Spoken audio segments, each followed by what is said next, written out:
You know the axe is coming when the new CEO replaces the solid oak conference table with meditation cushions. You can't negotiate freight contracts with steel mills in Wisconsin while sitting cross-legged on a purple pillow that squeaks every time someone shifts their weight. But that was apparently the future of corporate leadership. I didn't think he would actually fire me. Before we continue, please take a moment to like and subscribe to the channel, but only if you genuinely enjoy it. And please let me know where you're listening from and what time it is where you are. I'll read all the comments. Okay, now I'll continue. My name is Olivia Dean. I'm 54 years old, and for the last 17 years, I ran operations at Great Plains Industrial Transport.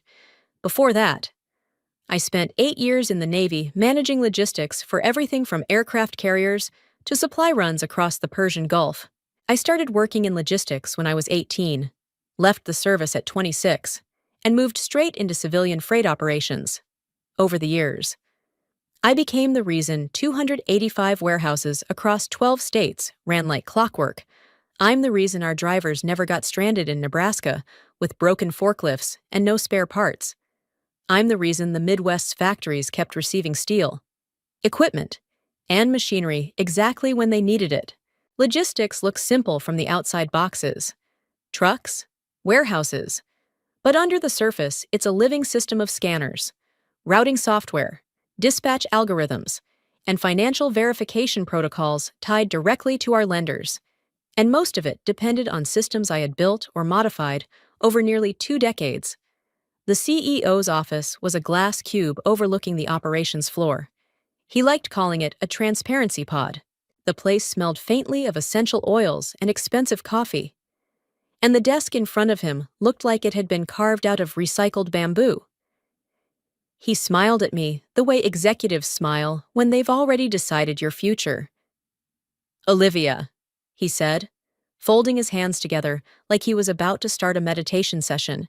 "We've been conducting a deep assessment of the company's operational culture." I nodded and sat down. Behind the glass walls, analysts and dispatchers were staring at their monitors, tracking shipments moving across highways and rail terminals across the Midwest. Everything looked calm, but I glanced at the clock. 1:15 p.m., exactly 15 minutes before the daily inventory synchronization protocol. Most executives didn't even know it existed, but that process was the digital heartbeat of the entire logistics network. Every warehouse scanner, every forklift transaction, every shipment manifest. All of it synchronized through a central verification gateway that required my biometric authorization. Without it, the system didn't simply pause. It assumed a security breach, which meant it automatically locked down the entire network, warehouses, shipment data, inventory verification, even the monitoring system the banks use to track the collateral behind our $45 million credit line. The CEO had no idea, because the IT consultants he had hired believed everything important existed somewhere in the cloud. He tapped his tablet. "And honestly," he continued, "your management style feels very legacy-based. Legacy-based. The polite corporate way of saying outdated." He slid a thin folder across the desk. "We're realigning your position," he said calmly. "Your approach doesn't align with the company's future direction." Realigning, corporate language for firing someone. I opened the folder and skimmed the termination paperwork. 17 years reduced to 3 printed pages. I closed it. Then I reached into my pocket and pulled out my security badge. The badge carried clearance levels higher than most executives in the building. I placed it quietly on the desk. "You'll want to process that quickly," I said. The CEO frowned. "Process what?" I stood up and glanced once more at the wall clock. 1:16 p.m. 14 minutes left. I smiled politely. "You've got 15 minutes. He blinked. 15 minutes for what? I turned toward the door, for the system to realize I'm gone. After that moment, things started to become clearer. The following section contains some fictional elements, aided by AI for educational and storytelling purposes, and is completely unrelated to any individual or group. I hope you enjoyed this story. If not, please get some rest and take care. The elevator ride down from the 35th floor took about 40 seconds, long enough to think about 17 years. 17 years of missed family dinners. 17 years of canceled vacations because a warehouse server crashed in the middle of a snowstorm. 17 years of sleeping on a folding cot inside a Milwaukee distribution center when the backup generators failed during a blizzard. I had given this company everything. And now I had exactly 14 minutes left before the system noticed I was gone. When the elevator doors opened, the lobby was quiet, polished marble floors, glass walls reflecting the late afternoon sun. The kind of corporate calm that hides how fragile everything really is. Daniel Miller sat behind the security desk working on a crossword puzzle. He looked up as I walked past. "Leaving early. Ms. Dean," he asked. "Something like that," I said, pulling the company credit card from my wallet and placing it on his desk. CEO's decision. Apparently, my energy doesn't align with the company's operational frequency anymore. Daniel snorted. That guy wouldn't know logistics if a freight train ran him over. I smiled faintly, but didn't answer. Outside. The air smelled like diesel and asphalt. The city traffic moved slowly past the glass tower that housed the headquarters of Great Plains Industrial Transport. I stepped onto the sidewalk. My phone vibrated immediately. 3 short alerts. Then a longer one. The emergency notification pattern I had programmed years ago for system alerts. I already knew what it meant. I pulled the phone from my pocket. System sync authorization missing. Warehouse 117. Warehouse 118. Warehouse 119. The list continued scrolling down the screen, like the credits at the end of a disaster movie. It was 1:31 p.m. The synchronization protocol had just attempted to run. And it had failed. I lit a cigarette and leaned against a metal railing across the street from the building. Yes, bad habit. But after breathing diesel fumes and forklift exhaust for most of your adult life, tobacco almost feels like fresh mountain air. Up on the 35th floor. The first signs of panic were probably appearing. At first, it would look like a minor glitch.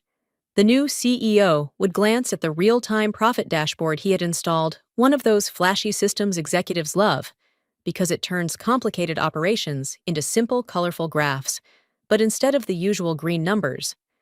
The dashboard would be turning red, bright red, inventory discrepancies, warehouse data missing, shipment verification errors. My phone buzzed again. The operations group chat. Technically, I had been removed from that chat 10 minutes earlier, but the system hadn't finished updating the permissions yet. Brian, VP of Operations, why is Chicago showing 0 inventory? Michelle, HR Director. Is this a system glitch? The dashboard says we're missing $80 million in stock. Someone else typed frantically. Where's Olivia? Does anyone have her override access? I exhaled smoke slowly and watched the messages appear. Override access wasn't a password you wrote on a sticky note. It was 17 years of knowing that the scanner in Bay 12 double-counted pallets when sunlight hit it at certain angles. It was knowing which warehouse routers needed manual resets after thunderstorms. It was knowing that the entire synchronization protocol relied on a command line script I had written in 2012 called nuclear_option ... without my biometric authorization. That script never ran. And without it, the system couldn't translate raw warehouse data into the clean numbers the company's financial software expected, which meant the computers assumed the worst. In safe mode, the system marked every unverified item as missing across 285 warehouses, thousands of forklifts scanning pallets that the system now believed didn't exist. I pushed away from the railing and walked toward my pickup truck parked along the street. The phone kept vibrating. Messages, calls, alerts. Inside the headquarters building, the calm corporate atmosphere was probably dissolving into chaos. Warehouse scanners locking, shipment manifests freezing, drivers calling dispatch, asking why their cargo suddenly had no destination. But the most dangerous problem wasn't the trucks. It was the money. Great Plains operated on a $45 million revolving credit line. Every hour. The lender's system automatically verified our inventory levels, to make sure we had enough collateral backing those loans. If inventory dropped below a certain threshold, the credit line froze instantly. I climbed into the truck and started the engine. The phone buzzed again. Incoming call. CEO. I watched it ring. Then I placed the phone face down on the passenger seat. Across the street, the glass tower shimmered in the afternoon sunlight. Up there, executives were probably staring at screens full of numbers that no longer made sense, because the system had just lost its nervous system, and the real chaos was only beginning. I merged into traffic and let the truck roll slowly toward the highway. Classic rock was playing softly on the radio. Something from the 80s I'd heard 1,000 times during long overnight drives between distribution hubs. Normally it helped me relax. Today it just gave the whole moment a strange kind of calm. Behind me, somewhere on the 35th floor of that glass tower, the nervous system of Great Plains Industrial Transport was shutting down piece by piece.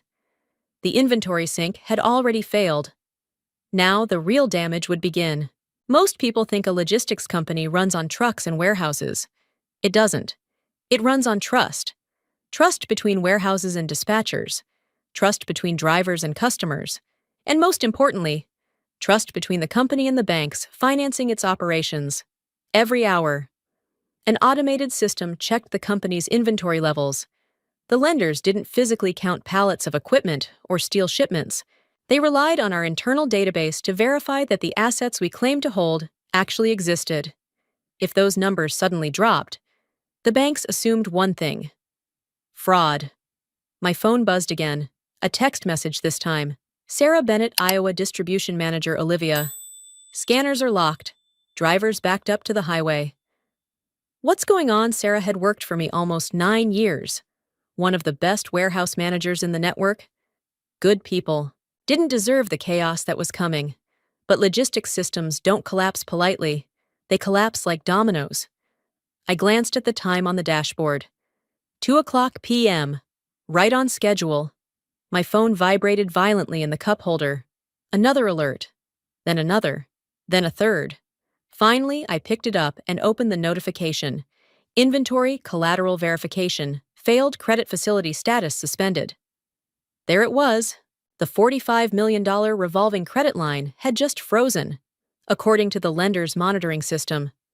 Great Plains Industrial Transport now owned almost nothing. The warehouses still contained millions of dollars in freight. The trucks were still carrying shipments across highways.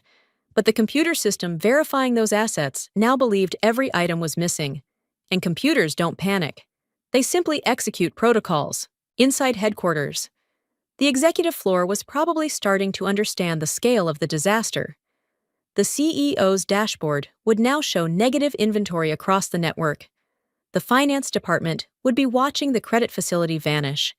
The new IT consultants would be staring at server logs they barely understood. And somewhere in the middle of that chaos, someone would finally ask the question that mattered. Who actually understands how this system works? The answer would be painfully obvious. My phone buzzed again. This time, the caller ID showed a number I recognized immediately. Brian Walsh, chairman of the board. That meant the situation had escalated fast. The board usually stayed far away from day-to-day operations. If Brian was calling me personally, things were already burning. I let the phone ring, outside the windshield. The city skyline was shrinking behind me. Traffic thinned as I reached the edge of town and headed toward the interstate. Another message popped up. This one came from Kevin Murphy. Kevin had been my lead systems administrator for 6 years before the CEO replaced him with a group of young consultants who talked endlessly about blockchain infrastructure and decentralized supply chains. Kevin had texted exactly 2 words: system meltdown. I smiled faintly. He understood, because Kevin knew something the new executives didn't. The legacy system everyone complained about wasn't just outdated software. It was a translator. Every warehouse scanner in the network generated messy raw data. My synchronization script cleaned that data, verified it, and translated it into the neat inventory numbers the financial systems expected. Without that translation layer, the database received raw, conflicting information, so the system defaulted to its safest assumption: Everything was missing. Every pallet, every shipment, every container. I checked the time again. 2:15 p.m. Right about now. Another automated protocol would activate. The fleet routing update. Every truck in the company's network received updated GPS instructions every 30 minutes. But the routing system depended on verified inventory data. And according to the system, there was no inventory anywhere, which meant the software would assume every truck was empty. Standard protocol for empty trucks returned to base. Across the country, hundreds of drivers were about to receive the same automated instruction. Turn around, return to warehouse, cancel delivery. The radio host interrupted the music with a traffic update.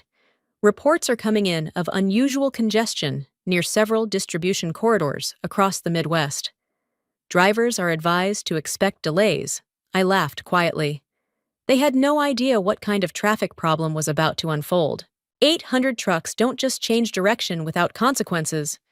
My phone buzzed again. Another incoming call. CEO. I ignored it. Then another call came, and another. Voicemail started stacking up. I didn't bother listening. Because at this point, the executives inside that building finally understood something very important. They hadn't just fired a manager. They had removed the only person who knew how to keep the machine alive, and the machine was now tearing itself apart. By the time I reached the interstate, the chaos behind me had probably spread through every floor of headquarters. Operations would be shouting, finance would be panicking, and the CEO, the man who thought meditation cushions could replace experience, was probably realizing that the legacy system he hated was the only thing holding the company together. The highway stretched ahead in a long gray line. Fields rolled out on both sides, quiet and peaceful, like the world had no idea that a national logistics network was currently collapsing. My phone buzzed again. Another voicemail, another missed call, another message. This time from Kevin. Drivers are reporting routing errors, trucks being ordered back to base. I checked the dashboard clock. 2:15 p.m., right on time. The fleet routing system had just pushed its next update. Under normal circumstances, the system would calculate new routes for every truck based on confirmed inventory data. But the system no longer had confirmed inventory data. According to the database, every warehouse in the network was empty, which meant every truck was technically carrying cargo that no longer existed. And when the system detected shipments without verified inventory, it defaulted to the safest command possible. Return to base immediately. Across the Midwest, drivers were now hearing the same message through their dispatch tablets. Delivery canceled. Return to origin warehouse. 800 trucks. Turning around. Steel shipments. Medical equipment. Construction materials. Everything reversing direction because the system believed it was hauling empty air. My phone vibrated again. This time the message came from an unknown number. I opened it. Credit line frozen. CFO losing his mind. CEO demanding your access codes. I smiled faintly. Access codes? That was adorable. They still thought this was a password problem. They believed there was some magical number they could type into a terminal that would bring the system back online. But the real key wasn't a password. It was knowledge. 17 years of small adjustments, hidden scripts, and manual corrections that kept the system stable. Without that knowledge, the company's infrastructure was like a machine missing its central gear. You could push buttons all day. Nothing would move. The radio interrupted the music again. Traffic alerts coming in from multiple interstate corridors. Several freight convoys appeared to be reversing direction unexpectedly. I almost laughed. The ripple effect had started. The system failure wasn't just inside the company anymore. It was spilling onto the highways. My phone buzzed once more. Incoming call. Brian Walsh, chairman of the board. That meant the situation had officially reached crisis level. Brian didn't deal with operations. He dealt with investors, stock prices, corporate strategy. If the chairman of the board was calling me directly, it meant the disaster had become visible to people far above the executive floor. I let the call ring for a moment. Then it stopped. A second later, another message appeared. Olivia, call me immediately. No greeting, no polite corporate language, just urgency. That meant the board had finally heard the numbers. Zero inventory, frozen credit line, hundreds of trucks reversing across multiple states. The kind of situation that could destroy a company's reputation in a single afternoon. I exited the highway and turned onto a narrow gravel road that wound through a forest of tall pines. Reception bars on my phone dropped from 4 to 2. Good. I wasn't in a hurry to reconnect, because the truth was, the chaos unfolding back at headquarters was only the beginning. The inventory collapse had frozen the financial system. The trucks had begun turning around. Warehouses were reporting locked scanners. But the most dangerous part of the failure hadn't happened yet. In about 15 minutes, the lender's automated audit protocol would escalate the situation. When that happened, the board wouldn't just be worried about trucks, they'd be worried about survival. The gravel road curved toward a quiet lake surrounded by tall trees. At the end of that road stood a small cedar cabin, the only place in the world where someone else truly understood how Great Plains industrial transport worked. I parked the truck and turned off the engine. The forest was silent, peaceful, completely disconnected from the corporate disaster unfolding 200 miles away. On the porch of the cabin, an old man sat cleaning fishing gear. He looked up as I stepped out of the truck. His eyes narrowed slightly. "You're supposed to be running the 130 sink right now," he said. I leaned against the porch railing. "Got fired," I replied calmly. He stared at me for a moment, then slowly set the fishing gear down, and asked the only question that mattered. What did they just break? The old man on the porch was Harold Dean, my father, 25 years earlier. He had started Great Plains Industrial Transport with 2 used trucks, a rented warehouse, and a back injury that never fully healed. He built the company the hard way, contract by contract, shipment by shipment, long before software dashboards and venture capital money ever touched the logistics industry. For him, logistics was simple. You move freight, you keep promises, and you never let the system fail. When I said the word fired, he didn't react the way most people would. He didn't shout. He didn't curse. He just looked at me quietly. The way mechanics look at an engine they already suspect is broken. What time, he asked. About an hour ago. Before the 130 sink, I nodded. His eyes narrowed slightly. He knew exactly what that meant. For a few seconds, the forest around us stayed silent except for the wind moving through the trees. Then he slowly set the fishing gear on the porch table and reached for a bottle of bourbon sitting beside it. He poured 2 glasses. No ice. He slid one across the table toward me. "You warned them," he asked. "I told the CEO he had 15 minutes. Dad took a slow sip and stared out across the lake. "That boy must have thought you were bluffing. He thought the system was cloud-based now." Dad laughed quietly. It wasn't a happy sound. "You spend 20 years building a machine," he said, "and some consultant with a slide deck thinks he understands it after one meeting." I leaned back in the chair. "They hired a new IT team 3 months ago," I said. "Most of them think logistics is just a database problem." Dad nodded slowly. "That database is the nervous system of the entire company, I know." He set the glass down. "The lenders already noticed they will soon," I replied. Inventory sync failed. Warehouses showing 0 stock. Trucks starting to reverse route. Dad closed his eyes briefly. When he opened them again, the calm was gone. Now there was calculation. "How many trucks on the road right now?" he asked. "About 800. And the credit line, 45 million. He let out a slow breath. "Then the board is already panicking." Right on cue. My phone buzzed again on the porch table. The screen lit up. Brian Walsh, chairman of the board. Dad glanced at the phone and smiled slightly. Right on schedule. I didn't pick it up. The call stopped. Then another message appeared.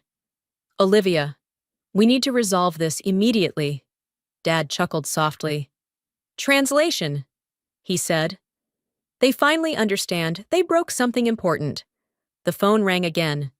This time I picked it up but didn't speak. Brian's voice burst through the speaker immediately. "Olivia! Thank God! What the hell is happening to our system?" I leaned back in the chair and looked across the quiet lake. Hard to say, I replied calmly. I don't work there anymore. Don't do this, Brian snapped. Warehouses are reporting missing inventory. The lenders just froze our credit line. Trucks are turning around on 3 interstate corridors. Dad mouthed the words silently. Of course they are, Brian continued, voice tightening with every sentence. Our IT team can't restore the sync. We need your authorization codes immediately. I almost laughed. Authorization codes. That was still what they thought the problem was. Brian, I said slowly, those systems don't run on codes. They run on knowledge. Silence filled the line, behind Brian's breathing. I could hear shouting in the background, executives arguing, phones ringing, someone yelling about warehouse scanners being locked. Finally, Brian spoke again. What do you want? Olivia. I looked at my father. He gave a small approving nod. Because both of us knew something the board was only just discovering. The company wasn't negotiating with a fired employee. They were negotiating with the only person who could bring the machine back to life. And that meant the price had just gone up. I didn't answer Brian's question immediately. What do you want? Olivia, instead. I let the silence stretch across the line. Behind him, I could hear chaos voices overlapping, keyboards clattering, someone shouting about shipment manifests that suddenly showed negative inventory. The boardroom at Great Plains Industrial Transport had probably turned into a war zone. I leaned back in the chair and watched the surface of the lake ripple in the late afternoon breeze.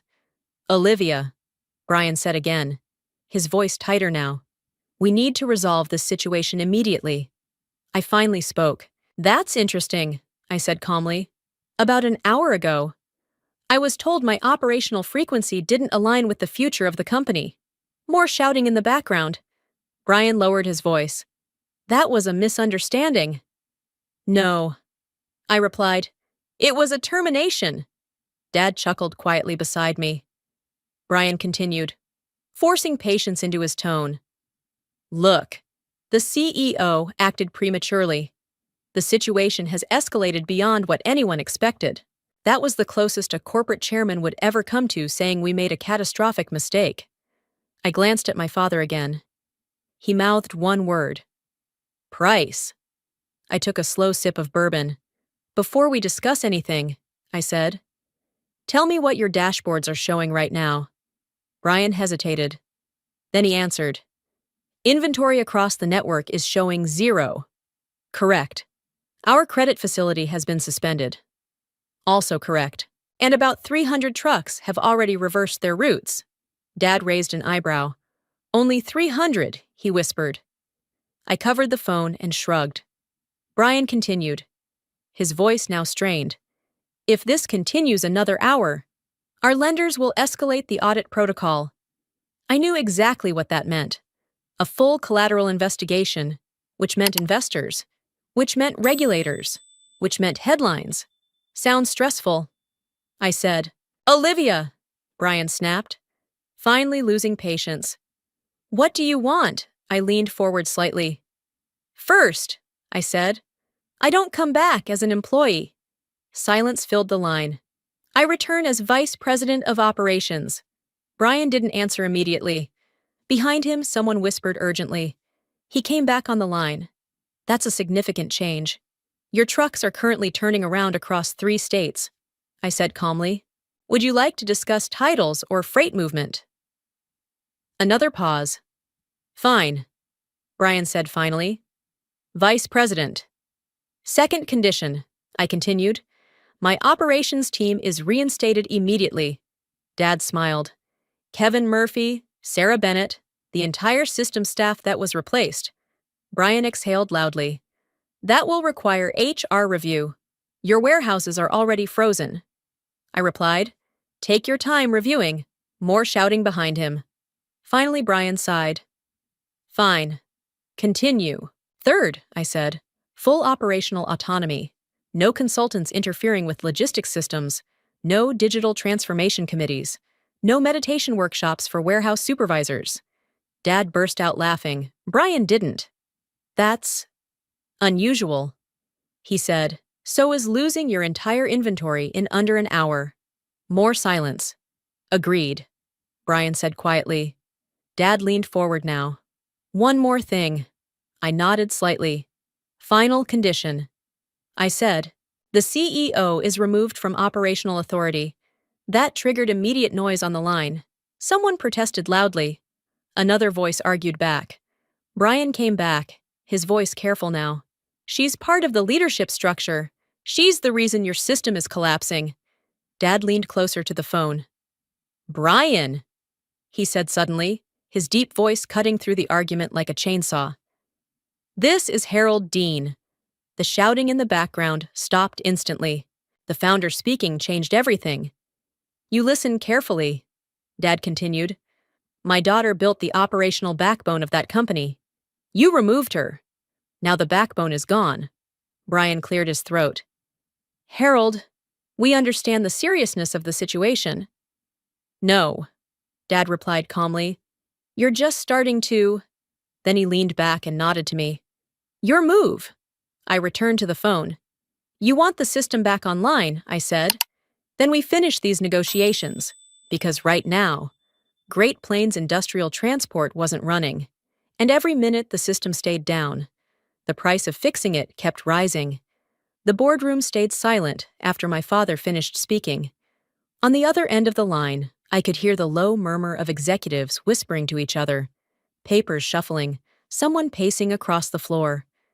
For a moment, no one said anything. Finally, Brian Walsh spoke again. Olivia, if we agree to your conditions, how quickly can you restore the system? I leaned back in the wooden chair and looked out across the lake. The water was perfectly calm, the exact opposite of what was happening inside the company headquarters, 200 miles away. That depends, I said slowly. On how fast your lawyers can write contracts. Another burst of muffled discussion filled the background.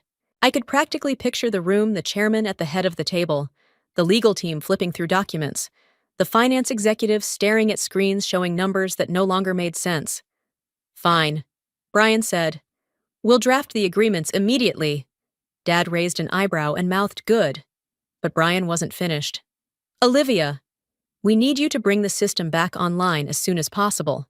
Can you give us the authentication credentials now, so our IT team can restore the sync? I almost laughed. You still think this is about credentials? Then what is it about? Brian asked. Frustration creeping into his voice. Knowledge, I said calmly. The system doesn't just need a password. It needs someone who understands how the synchronization layers interact with the warehouse scanners and the routing servers. I paused. And right now, only one person understands all of that. Silence again. Brian already knew the answer. That person is you. Correct. Then walk our team through it. No. The word dropped into the conversation like a stone. Olivia, Brian began. The system stays offline until I walk back into the operations center and authenticate it myself.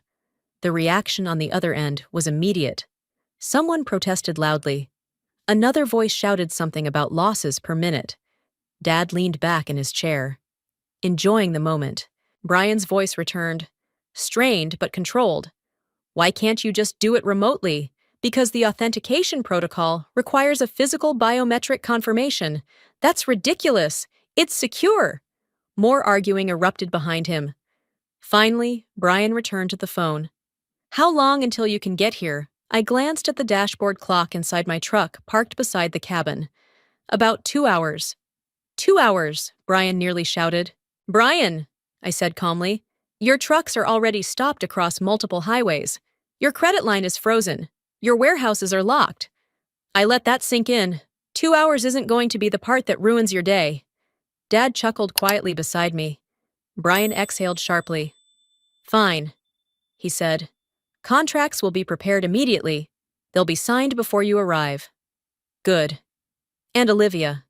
His voice softened slightly. Yes, please come back quickly. I ended the call. Dad poured another small splash of bourbon into both glasses. Well, he said, leaning back in the chair. That escalated exactly how I expected. I smiled faintly. They'll sign everything. Of course they will, Dad replied. Because right now, your value to that company just became measurable. He gestured toward the phone sitting on the table. Every minute that system stays down is costing them money. I nodded. And reputation. Exactly. The sun was beginning to dip toward the trees across the lake, casting long shadows across the wooden porch. For a moment, the quiet felt almost peaceful. Then, my phone vibrated again. A new message from Brian appeared on the screen. Contracts ready. Board approved all conditions. Dad leaned forward and read it.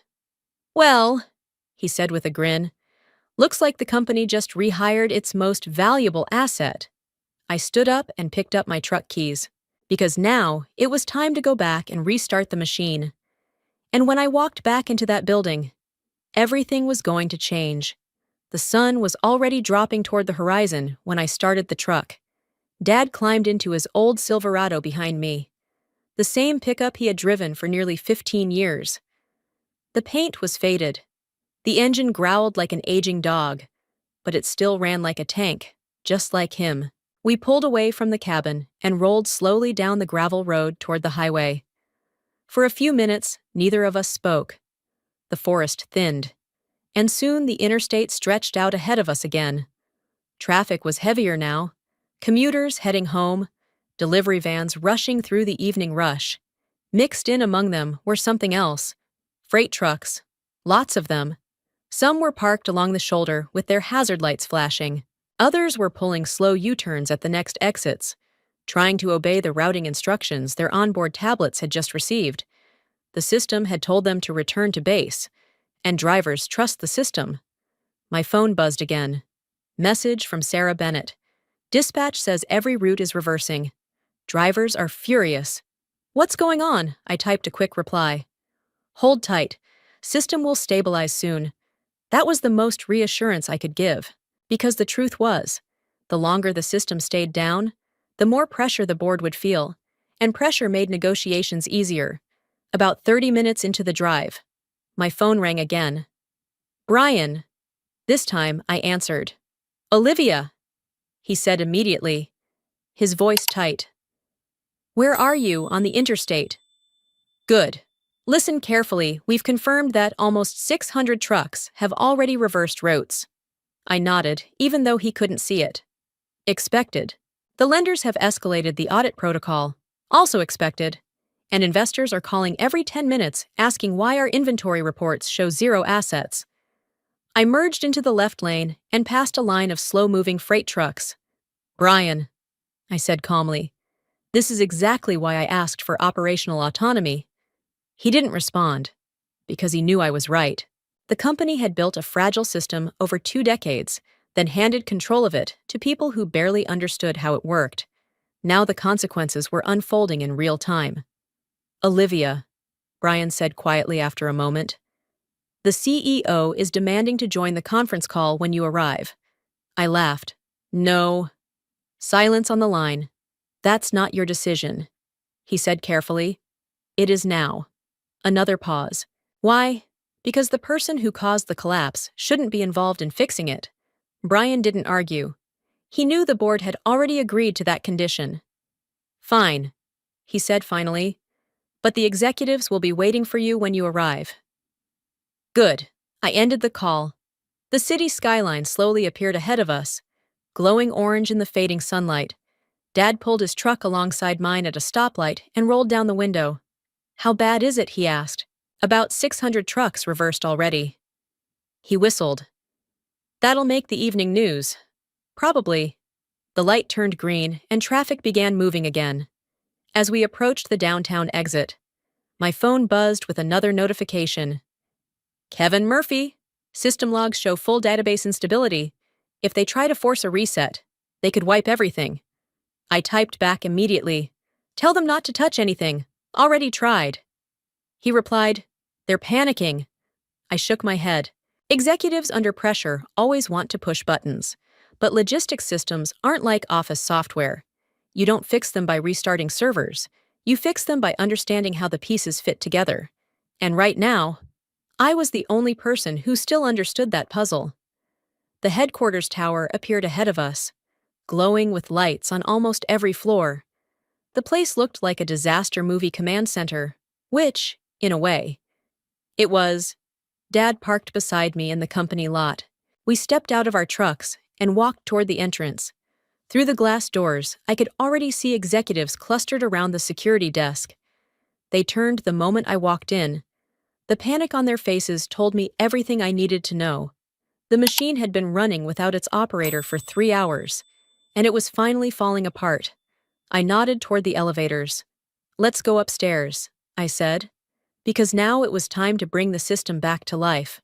The moment the glass doors slid open, the noise hit me. Phones ringing, voices overlapping, the sharp energy that only appears when a room full of executives realizes they've lost control of something important. Daniel Miller was still behind the security desk, but now he wasn't doing crossword puzzles. He was surrounded by men in expensive suits who looked like they hadn't slept in hours. When Daniel saw me walk in, he straightened immediately. "Evening, Ms. Dean," he said calmly. Then he gave a small nod. "Welcome back." One of the executives spun toward me. "Olivia," he said breathlessly. "Thank God you're here. Martin Keegan, Chief Financial Officer." The man currently responsible for explaining to lenders why the company's financial dashboard had suddenly shown zero verified inventory. Behind him stood lawyers, accountants, and several managers who looked completely lost. "Where's Brian?" I asked. "Upstairs," Martin replied quickly. "Emergency board meeting." Of course. When companies panic, they hold meetings. Meetings rarely fix anything, but they make people feel productive. Dad stepped in behind me, his heavy boots echoing against the marble floor. When the executives saw him, the mood shifted again. The founder had arrived. And that still meant something. Martin cleared his throat. "We need the system restored immediately," he said. "Warehouses are still locked. The banks are threatening an audit." I nodded toward the elevators. "Let's go." The ride to the 35th floor was silent. When the doors opened, the hallway outside the executive suite looked like a command center, assistants rushing between offices, IT staff carrying laptops, legal teams whispering urgently. Inside the CEO's glass office, a crowd had already gathered. Brian Walsh stood near the center of the room. When he saw me, his shoulders visibly relaxed. "Olivia," he said, "we've signed the contracts." He handed me a thick stack of papers. Vice President of Operations, 3-year guaranteed contract, full authority over the logistics systems, reinstatement of my entire team, and one final clause: the CEO removed from operational control. I flipped through the pages slowly. The lawyers watched nervously. Finally, I closed the folder. Looks correct. A collective breath moved through the room, but the system was still offline. Brian gestured toward my old workstation. "Please restore the network." I walked over to the terminal. The screen glowed deep red. System lockdown authentication required. The room behind me went silent. Everyone watching, waiting. I sat down and began typing. Username: Olivia. Ops. Admin. Password. Then I placed my thumb on the biometric scanner. The machine paused. Then the screen changed. Biometric confirmed. I entered one final command. sync_restore.exe. For a moment, nothing happened. Then the warnings began disappearing. Warehouse data reappeared. Truck routing servers reconnected. Inventory verification returned. 30 seconds later, the screen turned green. Behind me, phones began ringing again. Dispatch systems reconnecting. Warehouses unlocking. The machine was alive again. I stood and faced the room. Inventory synchronization complete. I said, "Warehouses should be operational within 2 minutes." No one spoke, because everyone now understood the truth. They hadn't just brought back an employee. They had restored the only person who knew how to run the machine. The first sound that came back was the phones. One by one, they began ringing across the operations floor. Dispatch lines lighting up. Warehouse managers calling in. Drivers reporting their tablets had suddenly refreshed with new routing instructions. The system was breathing again. Behind me, the executives in the glass office were already scrambling back into motion. Martin Keegan, the CFO, rushed toward a phone near the conference table. "Confirm with the lenders," he barked. "Tell them inventory verification is back online." Another manager ran out of the room, shouting something about Chicago distribution restarting its scanners. Brian Walsh stood where he was for a moment, watching the terminal screen behind me slowly fill with stable green indicators. For the first time that evening, he allowed himself to sit down. "You fixed it," he said quietly. I shrugged. "It was never broken." He frowned. "What do you mean?" I leaned against the desk and folded my arms. "The system did exactly what it was designed to do." Brian thought about that for a moment. Then he sighed. "Security lockdown." Exactly. When the system lost my biometric authorization, it assumed someone had compromised the network, so it locked everything: warehouses, inventory, truck routing, even the financial verification system that kept the lenders comfortable. To a computer, the safest assumption is always the worst-case scenario, which meant the entire logistics network had effectively shut itself down to protect the company. Unfortunately for the board, the shutdown had looked exactly like a catastrophic failure. The room behind me was still buzzing with activity, phones ringing nonstop, executives trying to reassure investors, dispatchers coordinating with warehouses to restart shipments. But the worst of the crisis had already passed. The system was stabilizing. Brian stood again and walked toward the glass wall overlooking the operations floor. Below us, analysts were returning to their desks. The giant tracking screens showing freight movement across the Midwest were filling with green markers again. The machine had restarted. He turned back toward me. "You understand," he said slowly, "that this entire situation could have destroyed the company." I nodded. "Yes." "And yet you let it happen." I met his eyes. "No," I said calmly. "You let it happen." That stopped the conversation cold, because deep down, Brian knew the truth. The system collapse wasn't the cause of the crisis. The cause had been the decision made earlier that afternoon. The decision to remove the person who understood how everything worked. Dad walked over and stood beside me, his arms crossed.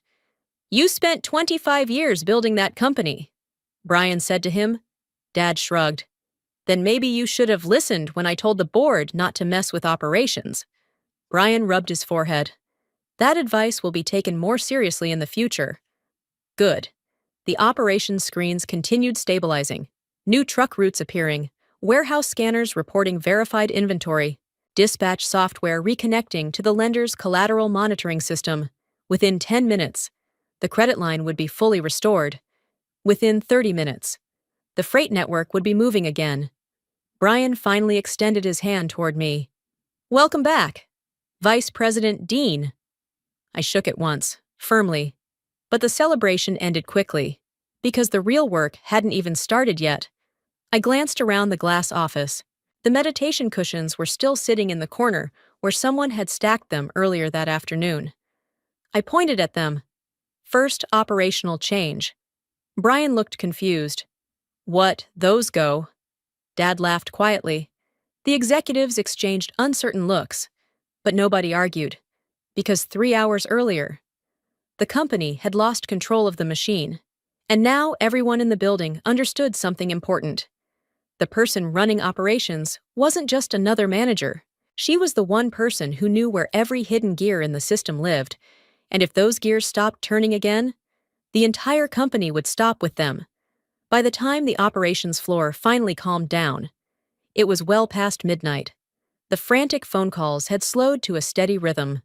Warehouse managers reported normal activity again on the giant tracking screens. Freight routes glowed green across the Midwest. The system was stable, but inside the executive suite, the atmosphere was still tense. Because systems recover quickly, reputations do not. I sat at the long conference table, reviewing the recovery reports while Martin Keegan paced near the windows. "The banks confirmed the credit line is restored," he said. "That was quick. Once inventory verification returned, their risk model recalculated." I replied, The collateral exposure disappeared. Martin nodded slowly. Across the table, Brian Walsh had been unusually quiet. Finally, he looked up. "There's something I need to ask." "Go ahead." "Did you know the system would shut down like that?" The room fell silent. I leaned back slightly. "The system was designed to protect the company," I said. "And it did." Brian studied my face. "So you expected the protocol to trigger?" "Yes," Martin sighed. "You could have warned someone." "I did," I replied calmly. Both men looked at me. When Brian asked, "This afternoon," the memory returned to him. His voice from the boardroom earlier that day. "It's just software." Dad walked over to the coffee machine and leaned against the counter. "You remember the old freight yards in Kansas?" he asked Brian. Brian frowned slightly. "Vaguely." Dad nodded. When the control tower operator left his station, every rail signal locked automatically. No trains moved until the operator returned. He took a sip of coffee. "That wasn't a malfunction. That was the safety system working." He looked around the room. "The only difference is that everyone used to know who ran the tower." No one spoke for a moment, because the truth was now obvious. The logistics network didn't just run on code. It ran on knowledge, years of operational experience buried inside the system. Finally, Brian straightened and slid a folder across the table. "This came from the board tonight." I opened it. Inside was a short directive signed by every director. Operational authority over the logistics infrastructure is assigned to Vice President Olivia Dean and her designated team. No automation project without operational approval. No restructuring without system review. And one final clause. Termination of operational leadership requires a unanimous board vote. I closed the folder slowly. Brian met my eyes. "I believe we all learned something tonight." Dad chuckled quietly from the coffee station. "You're learning." Brian glanced at the operations floor, where the network continued glowing green across the screens. "Yes," he said. "We are." By the next morning, the building felt different. Not quieter, just more careful. People moved through the operations floor with the kind of focus that only comes after a near disaster. Screens were steady again. Freight routes glowed green across the map. Warehouses reported normal shipments moving out before sunrise. The machine was running. But something else had changed too. For the first time in years, executives actually came down to the operations floor. Not to give speeches, to watch, to understand. Brian Walsh stood beside me near the central logistics screen, arms folded as trucks began rolling across the network again. 72 shipments already moving. I said. He nodded slowly. "Yesterday we almost shut down the entire company." I didn't answer, because that wasn't entirely true. The company hadn't almost shut down. It had simply been reminded how it worked. Across the room, my team was returning to their desks, engineers plugging laptops back into docking stations, dispatch managers reopening terminals, people who had quietly kept the system alive for years. Dad walked past the screens with a coffee cup in his hand, studying the freight routes like he used to decades ago. "You know," he said, half smiling, "a company is a lot like a machine." Brian looked at him. "How so?" Dad gestured toward the floor. "You can buy new software. You can hire flashy executives, but if you remove the people who understand the gears..." He paused. The whole thing stops. No one argued with him, because everyone in that room had seen it happen. And as the first convoy of trucks rolled out across the map, the system did exactly what it had been built to do. It kept running. But this time, everyone finally understood who was keeping it that way. I didn't win because I shouted the loudest. I won because I understood the system better than anyone else in the room. That day reminded me that real value isn't always visible in titles or presentations. Sometimes it lives quietly in the work you've built over years. When people underestimate you, they often reveal more about what they don't understand than about what you're capable of. So I wonder, if you were in that room, watching everything collapse after being pushed aside, what would you do? Would you walk away quietly? Or would you stand firm and let the truth reveal itself? And I'm curious, where are you listening to this story from today? If this story meant something to you, consider subscribing, leaving a comment, or sharing it with someone who might need to hear it. A simple action from you might help this story reach someone who feels invisible at work right now. And sometimes, the right story at the right moment can change how a person sees their own strength. This story was fully created and produced by our team. We do not copy or borrow content from any other channel. Thank you for staying with us and listening until the end.